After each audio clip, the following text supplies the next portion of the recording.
नमस्कार, मैं हूं मृत्युंजय कुमार झा और हमारा खास शो एग्री पर आर पार एक्शन जोरदार, इसमें आपका स्वागत है। और ये शो इसलिए क्योंकि आप देखिए कि एग्री मार्केट में कितना बड़ा एक्शन लौटा है। जोरदार तेजी आई है एग्री मार्केट में हाल के दिनों में, चाहे वो जीरा हो, चाहे वो टर्मरिक हो या फिर ग्वार की बात कर लें, तो बड़ी तेजी का माहौल अभी बना है। लेकिन अब सवाल ये है कि क्या ये जो बाजार का एक्शन है ये कंटिन्यू रहने वाला है। और दूसरा बड़ा सवाल ये कि जिस तरह से मानसून को लेकर खबर आ रही है उसका डायरेक्ट रिलेशन इस एक्शन से है क्या, इस पर हम डिटेल में बात करेंगे। और बातचीत के लिए हमारे साथ मेहमानों का एक खास पैनल जुड़ रहा है। हमारे साथ जुड़ रहे हैं मितेश पटेल, जो कि जीरे के एक्सपोर्टर हैं। हमारे साथ किशोर शाह जुड़ रहे हैं, जीरा ट्रेडर हैं। हमारे साथ अजय केडिया हैं, केडिया कमोडिटी के एमडी। और साथ ही हमारे साथ केएस होसालीकर साहब हैं, आईएमडी हेड पुणे के। आप सभी का बहुत बहुत स्वागत है। और हम इस चर्चा में जानने की कोशिश करेंगे कि जिस तरह से मानसून को लेकर खबर आ रही है उस पर एग्री का मार्केट रिएक्ट कर रहा है, ये आगे इसको लेकर के होगा क्या। तो मेरा सबसे पहला सवाल होसालीकर साहब आपसे होगा सर, कि हमने देखा कि जून के महीने में सामान्य से कम बारिश हुई, लेकिन जून के आखिर में मानसून ने बहुत अच्छा पिकअप किया और जुलाई में तो अब तक अच्छी बारिश हो ही रही है। ये जरा बताएं सर कि अब यहाँ से आगे, मतलब मानसून सीजन के ऑलमोस्ट 1.25 महीने निकल चुके हैं, अब 2.25 महीने का वक्त बचा है, यहाँ से आगे की चाल कैसी रहने वाली है सर। अच्छा, अभी हमारा संपर्क उनसे नहीं हो पा रहा है, हम दोबारा उनसे जुड़ेंगे और उनसे हम समझेंगे कि मानसून की चाल आगे होगी क्या। लेकिन अजय जी, मेरा आपसे सवाल होगा कि एग्री मार्केट इस वक्त बड़ा एक्शन में है। आप जरा बताइए कि क्या एग्री का ये एक्शन फंडामेंटल वजहों से है या कुछ और वजह से। वेरी गुड इवनिंग मित्र जी।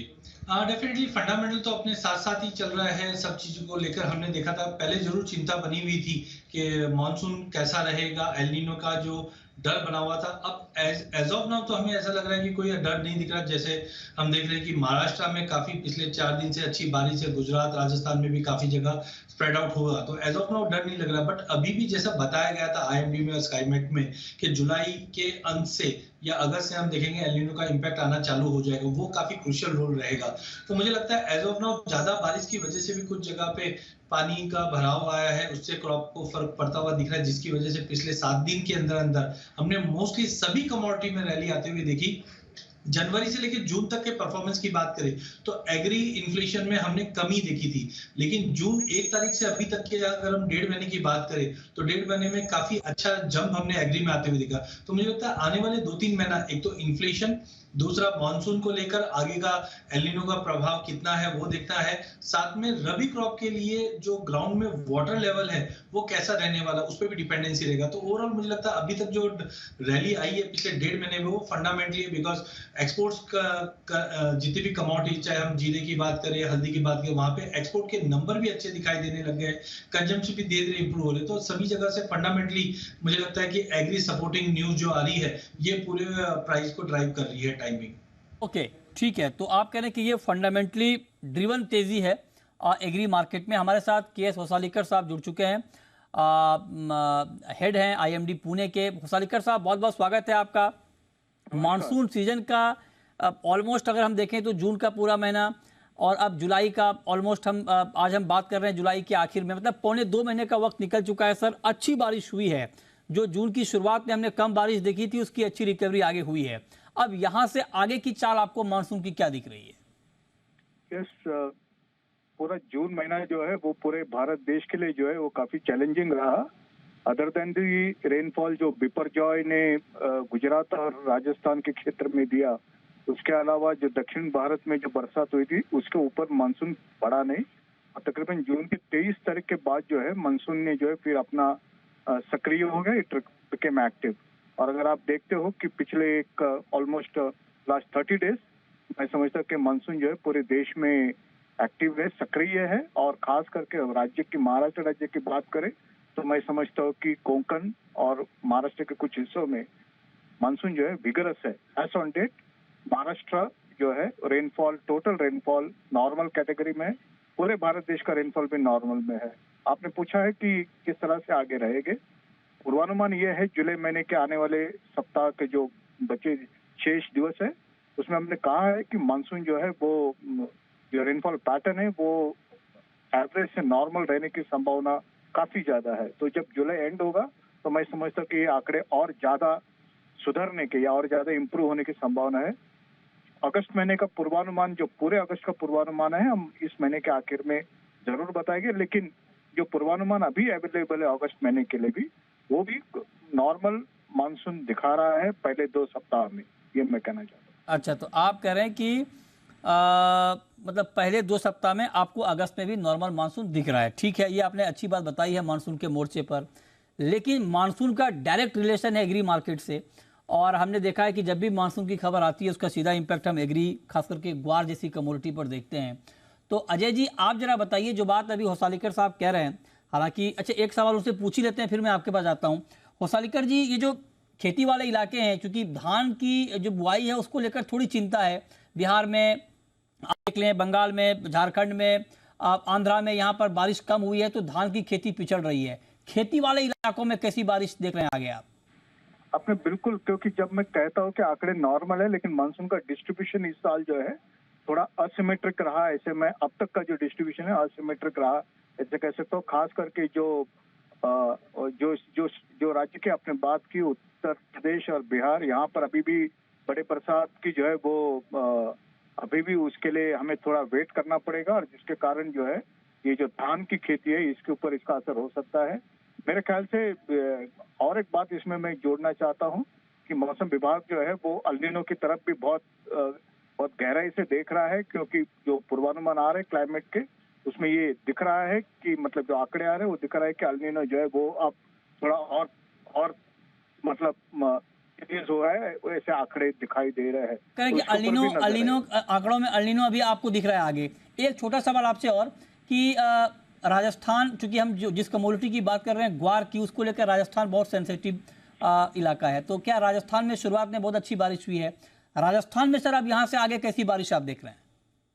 जो पूरे देश का जो पूर्वानुमान हमने दिया था उसमें हमने कहा था कि राजस्थान जो है, नॉर्थ वेस्ट रीजन जो है, हमने कहा था कि औसत से थोड़ी कम बरसात होने की संभावना है, लेकिन विपर्जय का एडवांटेज उसको मिला है। तो अभी उसके आंकड़े जो है औसत से काफी ज्यादा है, मतलब लार्ज एक्सेस में राजस्थान अभी भी रेनफॉल के लिए आंकड़ों में शामिल है। जो मैं 2 सप्ताह की बात कर रहा हूँ उसमें भी हम देख रहे हैं कि बहुत ज्यादा बरसात तो अपेक्षा नहीं है राजस्थान में, लेकिन वो जो बरसात रहेगी वो पिछले आंकड़ों के अगर मिलाएंगे तो मेरे ख्याल से संभवतः ये नॉर्मल रहने की संभावना काफी ज्यादा है। ओके, अब अजय जी आप बताइए सर, इस मानसून के अनुमान को सुनने के बाद ग्वार पर आपका व्यू क्या बन रहा है? ग्वार में क्या होना चाहिए अब आगे? देखिए, मुझे लगता है कि गवार जैसे मानसून रिलेटेड मूवमेंट ज्यादा दिखता है, तो हमने देखा था अप्रैल से ही ऐसी एक्सपेक्टेशन बनना चालू हो चुकी थी, बट उसका असर नहीं दिखने लगा। बट जिस ढंग से हमने देखा कि जो मौसम विशेषज्ञ ने बताया कि तूफान की वजह से हमने जो एक बेनिफिट होता हुआ देखा राजस्थान में, उसका एक असर जरूर था। बट ओवरऑल हम सुनने में आया कि अभी भी सोइंग कमजोर है, और आगे के जो 15-20 दिन या महीने भर का जो पीरियड रहेगा वो काफी क्रुशियल रहना। तो मुझे लगता है मार्केट ने जिस ढंग से आज वीकली क्लोज 5850 के ऊपर वॉल्यूम के साथ किया है, तो कहीं ना कहीं मौसम की जो चिंता है अब वो गवार में दिखने लग गई है। तो मुझे लगता है कि वैसे भी टेक्निकली ब्रेकआउट भी है, मौसम की चिंता है वो भी अभी सपोर्ट करने लग गई है। तो मुझे लगता है पॉजिटिव मोमेंटम अगले 15-20 दिन में दिखता हुआ दिखाई देगा, जो हो सकता है प्राइसेस को वापस 6150 से 6400 की रेंज में लाता हुआ दिखाई देगा। तो ऑलमोस्ट एक अच्छा ब्रेकआउट है, न्यूज के साथ ब्रेकआउट है, जो सपोर्टिंग करता रहेगा गवार को। अच्छा, तो आप कह रहे हैं ग्वार को सपोर्ट आगे मिल सकता है, फंडामेंटली ग्वार का मार्केट आपको स्ट्रांग दिख रहा है। चलिए, ग्वार में तो दिखेगा एक्शन, मतलब बड़ा एक्शन तो अभी शुरू ही हुआ, मतलब अभी तो एक्शन की शुरुआत हुई है, लेकिन जीरे ने बड़ा एक्शन दिखा दिया है ऑलरेडी। हालांकि जीरे का अभी के मानसून से कोई लेना देना नहीं है, और जीरे के 2 धुरंधर हमारे साथ जुड़े हैं। देखिए, हंसते मुस्कुराते हुए चेहरों के साथ किशोर जी और मितेश जी, दोनों ऊंझा के हैं, जीरे की सबसे बड़ी मंडी से जुड़ रहे हैं हमारे साथ। मितेश जी, आप फुल स्टॉप लगा रहे हैं 62,000 पे, या अभी भी जोश हाई है?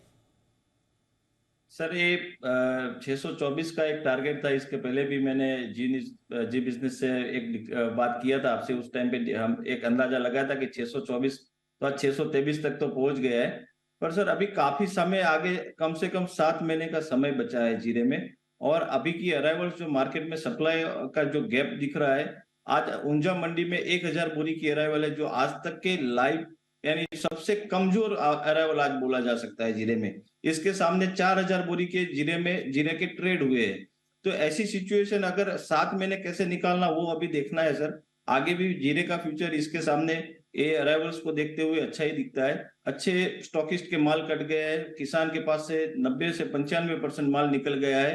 तो और अभी जो होल्डिंग है वो एनसीडीएक्स के हाथ में और ट्रेडर के हाथ में है। किसान ए मार्केट से, जीरे के ट्रेड्स में से अभी आउट हो गया है सर। किसान आउट है और बिल्कुल, किसानों किसान के पास में 5% माल भी नहीं है सर। और किसानों की फसल पर मौज कोई और ले रहा है सर। नहीं सर, किसान को भी इस साल बहुत ही अच्छा रेट मिला है। हर साल एवरेज अगर जीरे का रेट गिनते तो 200 रुपया किलो के हिसाब से जीरे का रेट होता है, पर किसान को इस साल 400 से लेके 500 तक के रेट मिले हैं। तो किसान के रेट इस साल बहुत ही, जीरे की जो रिटर्न मिला है किसान उसमें भी बहुत खुश है सर। अच्छा, ठीक है। अच्छा किशोर जी, आप बताइए सर, आप मैं अगर पूछूं कि क्या जीरे में एक्शन अब रुक गया है, रुकना चाहिए, या अभी आपको भी लगता है कि एक्शन बाकी है?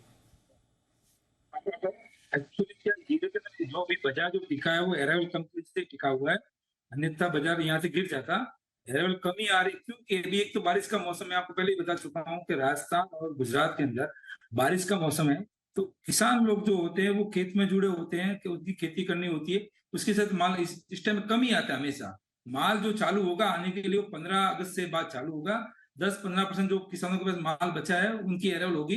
दूसरी बात, जो स्टॉकिस्ट के पास माल है, जैसे मोटे मोटे अंदाजा लगा रहे हैं अपन कि अभी भी 15 से 20 लाख बोरी जीरा हाथों में है, तो आखिर वो माल आज नहीं तो कल बिकने के लिए मंडी में तो आना ही है। ऐसा नहीं कि बिल्कुल नहीं है। मैं तो समझो 15 लाख बोरी भी गिन लो सब राजस्थान गुजरात मिला के या किसानों को मिला के, ट्रेडर्स के पास के मिला के, वो माल आएगा तो बाजार में दिखेगा तो सही ना। ठीक है, अभी एक्सपोर्ट की डिमांड सोचते हैं, हाँ आगे जाके यदि डिमांड बढ़ती है और सप्लाई घटी है तो भाव कुछ भी बन सकते हैं, ऐसा नहीं कि नहीं बन सकते। लेकिन यदि सप्लाई बनी और डिमांड नहीं रही तो फिर बाजार नीचे आ सकते हैं। अच्छा, लेकिन अगर आगे मतलब जो बात मितेश जी, जो किशोर जी कह रहे हैं कि आगे सप्लाई बढ़ सकती है, जो माल अभी तो चूंकि बारिश का सीजन है तो बारिश में तो वैसे भी माल कम आता है, लेकिन इसका मतलब ये नहीं कि माल है ही नहीं, माल तो है। अगर मान लीजिए आगे सप्लाई बढ़ जाती है तब क्या होगा मितेश जी? जी, आपकी बात से एग्री हूँ। किशोर भाई की बात से भी मैं एग्री हूँ कि 15 लाख बोरी का अभी भी स्टॉक यहाँ पे बना हुआ है। पर 15 लाख बोरी के सामने अगर एवरेज हमारी पर डे की 10,000 बोरी की भी अगर कंजम्पशन गिनते हैं तो ये 15 लाख बोरी भी शॉर्ट है। अभी 7 महीना बाकी है। अगर सप्लाई भी होती है तो सप्लाई जितने सामने आएगी 15 अगस्त के बाद में। अभी नॉर्थन साइड के जो एरियाज है वहां पे बारिश की वजह से डिमांड कमजोर है। 15 दिनों के बाद में, 15 अगस्त के बाद में वहां से भी डिमांड आएगी। सामने फेस्टिवल की सीजन भी आएगी तो उस टाइम पे डिमांड भी रहनी है। अगर अराइवल बढ़ती है तो सामने डिमांड भी रहनी है सर। आप सहमत हैं जो मितेश जी कह रहे हैं? जी सर, आप सहमत हैं मितेश जी की बात से? हाँ सहमत है इसमें। वही बोला ना सर, यदि डिमांड आती है हाँ। और सप्लाई कम होती है तो बाजार कोई भी भाव हो सकता है। सहमत बहुत जल्दी हो जा रहे हैं आप लोग, मतलब डिमांड कितनी आएगी सर आगे और अराइवल कितनी बढ़ती है, वो गैप मालूम पड़ना चाहिए ना, क्योंकि अभी तो बारिश से माल नहीं आ रहा है। हाँ। एक्चुअली माल कम है, जब तो कोई भी बात बन जाएंगे। यदि माल किसानों मतलब किसान या व्यापारियों ने यदि होल्ड कर रखा है, उसकी बिकवाली बढ़ती है तो बाजार ऑटोमेटिक नीचे आ जाएंगे सर। नहीं, वो स्वाभाविक बात है, तो बाजार का नियम ही है सर। ये वो बात जो किशोर जी आप बता रहे हैं, ये उन लोगों को बोलना चाहिए जो इस ट्रेड में नहीं जुड़ा हुआ है। ये तो मैं भी जानता हूँ कि बिकवाली बढ़ेगी दाम गिर जाएंगे, बिकवाली नहीं बढ़ेगी दाम बढ़ जाएंगे। आपसे मैं ये अपेक्षा नहीं रखता हूँ, मैं आपसे ये अपेक्षा रखता हूँ कि आप हमें ये बताएं कि क्या बिकवाली बढ़ेगी, बढ़ने वाली है? आपके पास इनसाइड न्यूज क्या है? जर यही बता रहा हूँ कि मैं आपको ये 15 से 20 लाख जो स्टॉक है वो आने वाली है। माल आज नहीं तो कल माल मार्केट में आएगा सर। हाँ। आज नहीं आए तो महीने पर बाद में आने वाला ही है। यदि बड़ी तेजी आनी है तो मैं समझता हूँ दिवाली के बाद बड़ी तेजी बनेगी। लेकिन मेरे को लगता है 15 अगस्त से लेकर 15 अक्टूबर के बीच में थोड़ी बिकवाली बढ़नी चाहिए। 15 अगस्त से 15 अक्टूबर के बीच में बिकवाली बढ़नी चाहिए, आप ये कह रहे हैं? अच्छा, तो मितेश जी आपको लगता है कि हाँ बिकवाली आएगी अभी 15 अगस्त के बाद? बिकवाली का वेट करते हैं। अगर बिकवाली आती है तो हमारे पास में डिमांड अच्छी आती है, क्योंकि अभी के मार्केट के सामने देख के हम सामने ऑफर करना भी थोड़ा संकोच रखते हैं कि ऑफर कैसे करेंगे, मार्केट में अवेलेबिलिटी मितेश जी कुछ ज्यादा नहीं हो रहा है? बताइए 60-62 हजार का जीरा सर, 18-20 हजार वाला जीरा 60-62 हजार हो जाए, आपको नहीं लगता कुछ ज्यादा हो गया इसमें? सर, ऐसे क्या मतलब आफत आ गई सर की मतलब 60-62 हजार जीरा चला जाए? कमोडिटी में सर डिमांड सप्लाई का जो इसका जो रूल्स है उसको तो फॉलो करना पड़ेगा। डिमांड सप्लाई के रूल को कहीं तोड़ के मरोड़ के तो नहीं पेश किया जा रहा है? नहीं सर, बिल्कुल। आपने ऊंझा में विजिट किया, उस दिन भी ऊंझा में 2000 बोरी की अराइवल थी। तो सर आपने ऊंझा में दूसरे लोगों के भी ओपिनियन लिए थे। सबने यही बोला कि भाई अराइवल जो लास्ट ईयर होने चाहिए थी होती थी उससे बहुत ही कम हो रही है। पिछले साल ये टाइम पे 7,000 बोरी की अराइवल्स होती थी, इस साल 1,000 बोरी की अराइवल्स होती है। तो कुछ ना कुछ तो, और लाइफ टाइम हाई भाव है 625 रुपए के भाव में अगर बिकवाली नहीं आती तो सर इससे तो मजबूत कोई स्टॉकिस्ट या उनका इससे मजबूत मानसून का तो कोई किसान इम्पैक्ट हो पड़ नहीं। रहा है क्या इस पर किशोर जी? मानसून हालांकि अभी जीरे की ना सोइंग हो रही है ना कुछ हो रहा है, लेकिन फिर भी एक सेंटिमेंटल इम्पैक्ट होता है, तो उसका कोई इम्पैक्ट आप देख रहे हैं किशोर जी? इस बार वही बढ़ने वाली है कि जीरे के लिए ये कैस्टर की बुझाई घट रही है। किसके लिए घट रही है कि आगे जीरा खेत खाली रखेंगे जीरे के लिए, इसलिए धनिया कटेगा, कैस्टर कटेगा और जीरे की बुआई तो बढ़ेगी, इसमें नो डाउट है। और जीरे की बुआई मेरे को तो ये लगता है कि इस बार जीरे की बुआई मतलब हाईएस्ट होगी सर, जितने कभी सालों में नहीं हुई। ठीक है, लेकिन अजय जी आप तो मतलब दोनों लोगों को आपने सुना, किशोर जी को भी मितेश जी को भी, आपका मन क्या बन रहा है? क्योंकि जिस तरह का एक्शन हम देख पा रहे हैं मसालों में, ना सिर्फ जीरे में बल्कि कोरिएंडर में भी, क्या ये एक्शन मतलब ठीक है फंडामेंटल तेजी के हैं, लेकिन अब इतनी तेजी के भी नहीं, जब एक्सपोर्ट की डिमांड ही ना हो तब भी दाम 4,000 रुपये बढ़ जाए, मतलब क्या लग रहा है आप? बिल्कुल नितिन जी, अगर हम देखें तो पिछले 6-8 महीने में जबरदस्त तेजी हमने जीरे के प्राइसेस में आते हुए देखी, तो एक कहीं ना कहीं हम बोल सकते हैं कि एक प्राइस पैरिटी रहती है, और जिस दिन से भाव बढ़े हुए हैं तो यहाँ पे मुझे लगता है आगे जाके डिमांड में थोड़ी ड्रॉप रहेगी। नो डाउट 7 महीने जरूर है, बट हम जानते हैं कि हम फ्यूचर मार्केट जब देखते हैं तो फ्यूचर आगे की चीजों को डिस्काउंट करके चलता है। तो मुझे लगता है कि पहला कि 15 अगस्त के बाद हम देखेंगे तो सोइंग का एरिया बढ़ने की गुजरात मार्केट में रहेगी, जिसके चलते अपसाइड कैप होता हुआ दिखाई देगा। जो लास्ट प्रेजेंटेशन में मैंने कहा भी था कि 64-65 एक फिजिबल लेवल है जहां पे हमें एक प्रॉफिट बुकिंग देखने मिल जाए, क्योंकि इसके ऊपर स्टॉकिस्ट की कोई डिमांड नहीं रहनी है। क्योंकि कोई भी चीज लेगा तो जो चीज हम देख रहे थे कि 200-250 रुपए की चीज थी वो आज 600 रुपया हो चुकी है, तो डिमांड में धीरे धीरे डिटोरेशन दिखेगा और सोइंग बढ़ेगी, तो कहीं ना कहीं एक प्रेशर बनेगा। लेकिन हाँ, फ्री फॉल जैसी सिचुएशन नहीं, क्योंकि क्रॉप आने में काफी टाइम है, बट टाइमिंग मुझे लगता है कि अपसाइड थोड़ा कैप रहना चाहिए 64-65 हजार के आसपास दिखाने के बाद 15 अगस्त के बाद एक करेक्शन लेगा जरूर सोइंग को देखते हुए। 15 अगस्त के बाद आप कह रहे हैं कि करेक्शन लेगा जरूर। बात कर रहे हैं एग्री मार्केट के एक्शन की, और ये एक्शन क्या आगे कंटिन्यू रहने वाला है। तो जीरे में तो अलग अलग व्यू है, लेकिन सब लोग कह रहे हैं कि फंडामेंटली ये मार्केट स्ट्रांग है, ठीक है। लेकिन हल्दी में भी आप ही लोग हैं किशोर जी?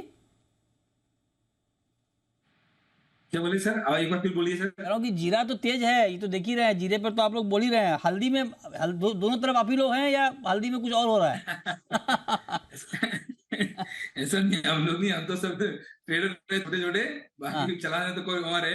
अच्छा, हल्दी भी, हल्दी में क्या, हल्दी भी देखो 68 से हल्दी चालू हुई, आज से 13,400 तक पहुंच गई है। और हल्दी में भी अभी गुंजाइश लग रही है मेरे को, यहाँ से भी अभी एक 15,000-16,000 तक टच करेगी एक बार, लेकिन इसमें भी मुनाफा वसूली आएगी सर। और इन भावों में भी मुनाफा वसूली करनी चाहिए। 13,000 का भाव बहुत कोई कम नहीं है, बहुत ही ज्यादा भाव है। ये रिस्क ट्रेड भी ये भी हो जाएगा आगे जाके, क्योंकि इसमें कोई छोटा मोटा आदमी भी ट्रेड नहीं कर पाएगा। और एक्चुअली इसमें अभी थोड़ी डिमांड है, तो इसलिए मतलब बाजार, और इसमें क्या शॉर्ट सेलर वगैरह कट गए, इसके साथ बाजार तो ज्यादा ही ऊंचा हो गया सर। अच्छा मितेश जी, हल्दी पर क्या व्यू है? आप लोग तो मसालों के ट्रेड में हैं, हल्दी में भी इसी तरह की डिमांड है, हल्दी में क्या कहानी है सर, क्यों इतनी तेजी? सर मेरा हल्दी में ट्रेड नहीं है सर, बिल्कुल, मैं हल्दी एक्सपोर्ट भी नहीं करता हूँ सर। लेकिन हल्दी की जानकारी तो होती होगी आपको, फोन तो आते होंगे हल्दी वालों के भी। नहीं सर, मेरा ट्रेड उतना हल्दी में ग्रिप नहीं है। किशोर जी नहीं बताते आपको कुछ हल्दी के बारे में? सोइंग ऐसे न्यूज आया कि 70% के करीब की सोइंग है इस साल, बारिश वो एरिया में कम है, वो न्यूज मिलते रहते हैं अपने एग्री में से। बाकी अच्छा, मेरे पास में हल्दी का ट्रेड नहीं है। अजय जी आप बताइए सर, हल्दी में क्या चल रहा है, इतनी बड़ी तेजी हल्दी में, बताइए। मुझे हल्दी में देखें तो पिछले 3-4 साल से भाव काफी ज्यादा पेसिमिस्टिक डाउन थे, जिसकी वजह से फार्मर दूसरे क्रॉप्स पे शिफ्ट होते हुए दिखाई दिए। इस बार सोइंग में करीबन 20-25% की कमी, और साथ में आगे भी चिंता है यील्ड को लेकर। साथ में एक्सपोर्ट की डिमांड हमने बढ़ते हुए देखी, पिछले 2 आंकड़े देखें तो वहां पे एक्सपोर्ट में अच्छा मोमेंटम मिला, जिस दिन से रुपया एज ऑफ नाउ 82 के करीब है, बट रुपए की गिरावट भी कहीं ना कहीं एक्सपोर्ट को एक मजबूत देता है। तो ओवरऑल डिमांड बढ़ रहा है, और कैरी ओवर स्टॉक जो पहले चिंता थी कि 1 करोड़ बोरी के आसपास का स्टॉक है, वो अब धीरे धीरे डिप्लेट हो रहा है। ये सब कारणवश हमने एक अच्छा खासा तेजी देखी। जिस दिन से जीरे में बड़ी तेजी आई तो एक आशा हल्दी में भी बनी हुई थी, और हमने लोअर लेवल, हम 26 अगर मई की बात करें तो प्राइसेस 6500 का भाव था, और वहां से ऐसी पहली कमोडिटी बनी जो मात्र 2 महीने में डबल हुई। पिछले साल निकल में हमने देखा कि 2 दिन में डबल हुआ था, और अब हल्दी है जो 2 महीने में डबल होते हुए दिखाई दी। टाइमिंग फंडामेंटल काफी मजबूत है। आने वाले हफ्तों में अगर महीनों की बात करें तो लगभग 15,000 के आसपास के लेवल दिखाएंगे, बट वॉलिटिलिटी बढ़ती हुई दिखेगी और करेक्शंस भी होते हुए चलेंगे, बट फंडामेंटल मजबूत है। जो 15,000 तक का लेवल हम हल्दी में आते हुए देख पाएंगे। कमाल है। मतलब मैं भी बहुत लंबे समय से एग्री मार्केट या कमोडिटी मार्केट को ट्रैक कर रहा हूँ। फंडामेंटल मजबूत कमजोर पहले भी होते थे, लेकिन मार्केट का रिएक्शन इस तरह से नहीं होता था। मतलब मजबूत फंडामेंटल पर दाम बढ़ते थे, लेकिन इस रफ्तार से नहीं बढ़ते थे किसी कमोडिटी के कि मतलब सब कुछ चौंका दे। तो और मसालों ने तो इस बार कमाल कर दिया। अब चाहे जीरा हो, टर्मरिक को आप देख लें, कोरिएंडर भी उसी रास्ते पर जाता हुआ दिख रहा है। मसाले वालों पर तो अतिरिक्त टैक्स का प्रावधान होना चाहिए, इतनी कमाई इस बार कर रहे हैं मसाले वाले। अच्छा, अब जरा ओवरऑल मसालों का मार्केट, किशोर जी चूंकि आप एक्सपोर्ट के बिजनेस में हैं, आप दोनों, मितेश जी आप जरा बताइए कि ओवरऑल मसालों का एक्सपोर्ट इस बार इंडिया से कैसा रहा है कंपेयर टू लास्ट ईयर, और रेवेन्यू वाइज क्या है सर सीन? सर जी, इस बार जीरे में बेसिकली जो जीरा का एक्सपोर्ट इस साल क्वांटिटी में कम है, पर अगर करेंसी वाइज अगर देखते हैं तो पिछले साल के कंपैरिजन ज्यादा होगा। साथ में इस बार जीरे का इंपोर्ट भी हो रहा है, क्योंकि यहाँ पे शॉर्टेज के सामने सब पॉसिबिलिटीज दिख रही है, और अदर कंट्रीज में, सीरिया में और चाइना में भी इस बार थोड़ा अच्छा क्रॉप है, तो वहां से भी इंपोर्ट की कुछ गुंजाइश है और चांसेस है। सीरिया का अराइवल्स हुआ है मार्केट में, सीरिया का माल आया है, और अभी चाइना का माल आते आते मेरे ख्याल से 15-20 अगस्त के बाद में इंडिया में चाइना का जीरा आएगा। ओके। अच्छा, अब एक बात बताइए आप किशोर जी, आप तो टर्मरिक भी ट्रैक करते हैं और जीरा भी ट्रैक करते हैं। अब यहाँ से आगे ज्यादा ऊंची छलांग किसकी होगी, जीरे की या टर्मरिक की? मेरे को लगता है कि टर्मिंग में भी थोड़ी बहुत जगह है बनने की। जीरा भी बढ़ेगा, लेकिन टर्मिंग मेरे को ज्यादा लगती है, अच्छी लग रही है। टर्मरिक ज्यादा लग रहा है आपको? हाँ जी, नहीं डबल नहीं, लेकिन उसमें अभी भी मतलब 25-30 रुपए किलो की गुंजाइश अभी भी बची है। 25-30 रुपए किलो की। और जीरे में? जीरा तो सर ऑल टाइम हाई है, और अभी इसमें हो सकता है कि 25-50 रुपए और भी बढ़ जाए। मैं बोला वही है कि ये तय करेगा 15 अगस्त के बाद अराइवल कैसी रहती है। यदि अराइवल नहीं रही तो जीरा 700 पे भी हो जाए, बड़ी बात नहीं है, 700 हो जाए, 750 हो जाए। अच्छा, डराइए मत सर ये बोल के, लगता है जीरा खाना लोग छोड़ देंगे, तो इस तरह से आप लोग डरा रहे हैं।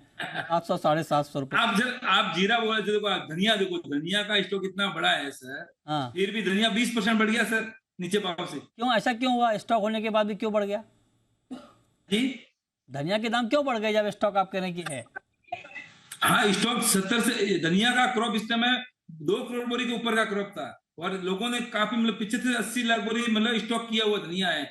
फिर भी इसकी कारण मैं आपको बता दूं, एक तो धनिया का एक्सपोर्ट बहुत ही अच्छा हुआ है, कभी भी इतना एक्सपोर्ट नहीं हुआ है। मितेश जी भी पूछ सकते हैं आप, लगभग 37,000 टन तो ऑलरेडी हो चुका है, और अभी आने वाले समय 20-25,000 टन और चला जाएगा। एक्सपोर्ट इतना बढ़िया हुआ। दूसरा कारण ये है कि जो मतलब लोग कमोडिटी मसालों के अंदर सबसे नीचे भाव धनिये के थे, इसकी वजह से हिसाब से लोगों ने इन्वेस्ट काफी किया है। आने वाले समय में जीरा इसकी जगह लेगा, धनिया मतलब कहने का मतलब बिजाई कटेगी, सोइंग कटेगी, हिसाब से लोगों ने इन्वेस्ट किया है। और ये देख लेना अगले साल ये धनिया भी 85-90 रुपए बिक जाएगा। आप लोग जब दाम बताते हैं आगे का, तो डर लगने लगता है सुन के कि पता नहीं क्या दाम जब दाम बताते हैं तो डर लगता है सुन के, आगे के लिए क्या प्राइस बता देंगे आप लोग। अच्छा, अब अजय जी, बिक जाएगा सर। ठीक है अजय जी, अब आप बताइए सर, धनिया जीरा पे तो ये लोग बता चुके हैं, ग्वार को लेकर के चूंकि बहुत ही मानसून सेंसिटिव कमोडिटी है, अभी हमने आपको मौसम विभाग से इसलिए सुनवाया, मतलब मौसम वैज्ञानिक से, ताकि आपको अंदाजा लग पाए। अब आप जरा बताइए सर, ग्वार की चाल, मतलब जीरा धनिया का मुकाबला तो ग्वार नहीं कर पाएगा, लेकिन आप बताइए ग्वार की ठीक ठाक चाल आपको दिखती क्या है 1.5 से 2 महीने में? जी, गवार को हम मसालों से कंपेयर नहीं करना चाहिए, बिकॉज हमने देखा था 2013 में गवार कॉम्प्लेक्स ने सभी को पछाड़ दिया था। नो डाउट पिछले 4-5 सालों से हम देख रहे हैं मार्केट एक सीमित दायरे में है, बट कहीं ना कहीं अब एक भूमिका बन रही है जिस ढंग से मौसम को लेकर भी। ऑयल एंड गैस में कच्चा तेल जिस ढंग से बढ़ रहा है, अभी तक एक्सपोर्ट डिमांड उतनी नहीं बढ़ी यूएस में ऑयल एंड गैस में, जो बार बार मैं कह भी रहा हूँ कि इन्वेस्टमेंट नहीं है। जैसे ये इंक्रीज होता है तो गवार में एक चीज और होता है, जो हम बोलते हैं कि मार्केट में पैसे का फ्लो, तो जिस ढंग से लोगों ने जीरे के अंदर खूब अच्छा पैसा बना है जीरे में और हल्दी में, अब कहीं ना कहीं जीरे में यहां से और डबल होने की ऐसी गुंजाइश नहीं, बढ़ेंगे जरूर लेकिन 2-5% भी रिटर्न दे। लेकिन अब जो अट्रैक्टिव कमोडिटी की बात करें जहां पे निवेश करके रिटर्न अच्छा बन सकता है, वो है गवार एंड धनिया। तो मुझे लगता है गवार में 5800 के ऊपर जा चुका है, 6150 से 6400 का लेवल। धनिया में भी मुझे लगता है कि बहुत अच्छी रैली बाकी है, तो मेरा प्रेफरेंस रहेगा पहला धनिया, फिर हल्दी, फिर गवार, और लास्ट में आएगा जीरा। जीरे में मुझे लगता है कि ऑलमोस्ट 90% रैली हो चुकी है। जीरा वाले बहुत नाराज होंगे आपसे, जीरा नंबर 1 पे चल रहा है, आप सबसे पीछे रख रहे हैं जीरे को अजय जी। सबसे नीचे ऑलरेडी काफी अच्छा रिटर्न दे चुका है। बिल्कुल ठीक बात है, दाम बढ़ गए बहुत ज्यादा। बहुत शुक्रिया अजय जी आपका, किशोर जी आपका। और मितेश जी आपका हमारे साथ आज की इस खास चर्चा में जुड़ने के लिए।